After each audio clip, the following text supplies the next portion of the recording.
Hi, my name is Morgan Hale, and I'm 32 years old. The text hit at 3:47 p.m. Family celebration tonight. Important expansion news. Don't be late. Dad. 8 months of silence. And suddenly they had news. 8 months since I stood alone at my Series B announcement, scanning the crowd for faces that never came. 8 months since Mom called it your little project. Since Jason wrote, networking event, you understand? Since Tyler didn't bother replying. Funny how family wakes up the moment Forbes spells your name correctly. I stopped at the country club doors. Warm lights spilled out. Laughter carried through the hallway. It smelled like old money and newer lies. I'm not here to earn a seat, I whispered. I'm here to close the table. Some reunions feel like traps until you change the ending. Before we go on, tell me where you're watching from and what your setup looks like right now. Your couch, your parked car, your night shift. Echoes of Life wants to see how far this story travels. People assume ambition makes you strong, but loneliness does too. When I think about the last 8 months, it isn't the success that lingers. It's the empty chairs. I still remember standing backstage at the Series B event, fixing my mic, telling myself, they'll come. They promised. But when I stepped under the lights, the only familiar thing I saw was the shape of disappointment. Jason had texted that morning. Networking event, you understand? Mom wrote, your father isn't well, we'll celebrate later. 2 hours later, Dad appeared perfectly healthy. In Tyler's launch photos, that was the day I learned what transactional love really looks like. They loved the version of me that needed them, not the woman I became without them. The months that followed were a slow rewiring, late-night coding, eating beside a humming fridge, falling asleep on spreadsheets, waking up to headlines that felt like they belonged to someone else. People congratulated me, called me brilliant, called me driven, but none of them heard the whisper. I carried through those days. Why wasn't I enough for the people who raised me? That kind of pain doesn't explode. It dissolves, drop by drop, until you normalize cruelty. Because admitting it means admitting your own family chose ego over love. It's like gambling. You keep putting chips on the table, hoping the next hand will change the ending. That's why I answered Dad's message today. Not because I trust them, but because some part of me needed to see the game clearly. One last time, I walked toward that dining room tonight, knowing who they were, and testing whether I still believed I had to earn my place there. They didn't surprise me, and this time, the disappointment landed on the right side of the table. The country club smelled like old money and fresh insecurity. I handed the valet my keys. He eyed my beat-up sedan, smirked, but I didn't care. I brought the old car on purpose. People reveal themselves faster when they think you're beneath them. Inside, warm chandeliers lit the hallway. Laughter spilled from the private rooms. The curated kind. The kind people use to hide debt. I stopped outside our door.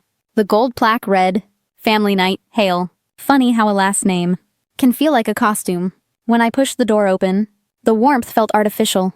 A stage. Dad was mid-toast. Mom was glowing. Jason and Tyler sat like princes of an imaginary empire. Uncle Jeffrey poured champagne, like he was christening a yacht.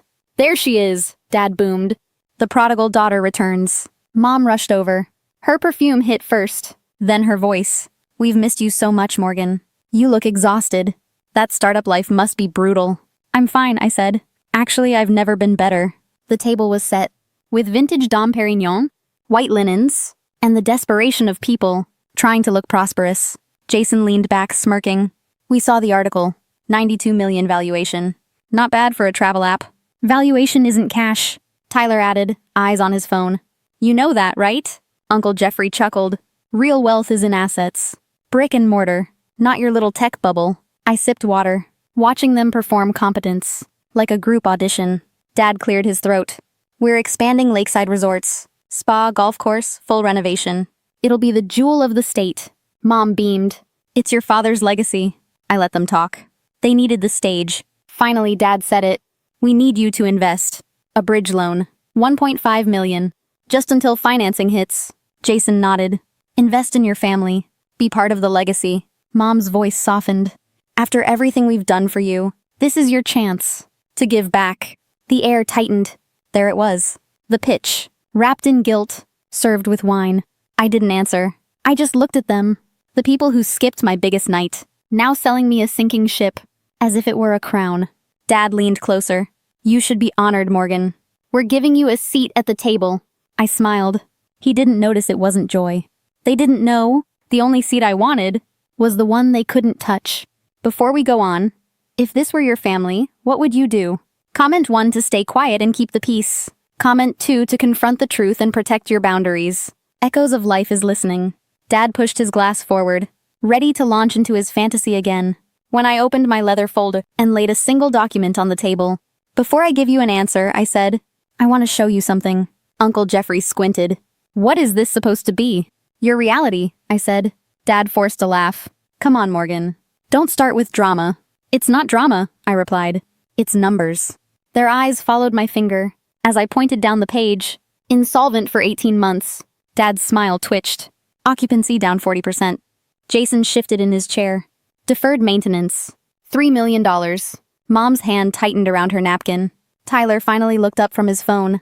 Wait, what? I turned another page. All your expansion permits? Denied. 3 times. Uncle Jeffrey slammed his palm down. This is private information. You have no right to access. I have every right, I said. You just asked me for $1.5 million. Based on lies. Dad's voice rose instantly. Watch your tone. You don't speak to me like that. There it is, I murmured. The patriarch voice. The one you use when the math isn't on your side. His face flushed red. You think you're smarter than us? Because you built a little app? It wasn't luck, I said. And it wasn't your support. Mom leaned forward, eyes glistening on command. We sacrificed so much for you. We gave you everything. No, I said gently. You gave me rules. You gave me silence. I gave myself everything else. Dad stood abruptly, chair scraping the floor. You ungrateful? You walk out that door without investing in this family, and you're dead to us. You hear me? Dead. The room went still, and for the first time in my life, his threat didn't land. I closed the folder slowly. Then I suppose this is a funeral. His jaw flexed. You think you're someone now? Without us? I held his stare.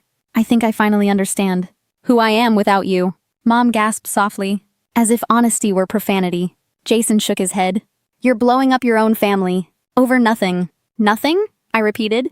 You lied. You hid debt. You used my success as a last resort. Dad leaned across the table. We're offering you legacy. No, I said. You're offering me a life raft for a ship already underwater. The golden light of the chandeliers hit the table between us. Their reflections shimmered on the rim of my untouched champagne glass. I'm not here to save you, I said. And I'm not here to stay. And that was the first second they finally believed me. Dad's face was still twisted with rage when the door opened behind me. A calm voice said, Sorry to interrupt. Morgan, the paperwork is ready. Elena stepped inside. Sharp suit, steady eyes, holding a thick manila folder. Mom blinked fast. Who is that? This is Elena, I said. My CFO. Jason snorted. CFO of your little app? Elena didn't even look at him. She placed the folder in my hands. The transfer cleared, she said.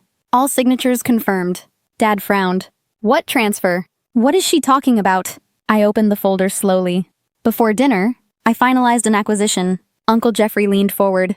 What acquisition? I laid the deed on the table. Dad stared at it, as if it were written in fire. The mortgage, I said. On Lakeside Resorts. Silence swallowed the room. I bought the note, I continued. You've been in default. For 4 months. The bank sold your debt to a private investment firm. That firm is owned by Luminous Days. Dad's lips parted. You know. No, that's impossible. It's done, Elena said quietly. Wire confirmed. Contracts recorded. Jason grabbed the papers. This says you own the land. And the buildings. And the liabilities? Yes, I said. All of it. Mom's voice cracked. You bought the family business? Why would you do that? To keep you from scamming me, I replied. And to keep you honest. Dad slammed his fist on the table. You don't get to control us. You don't get to take our legacy. There is no legacy, I said. There's only debt. Debt you tried to hide. Debt you tried to make my problem, Elena added. We closed before dinner. You no longer own the property. The title company has already updated records. Mom covered her mouth, crying.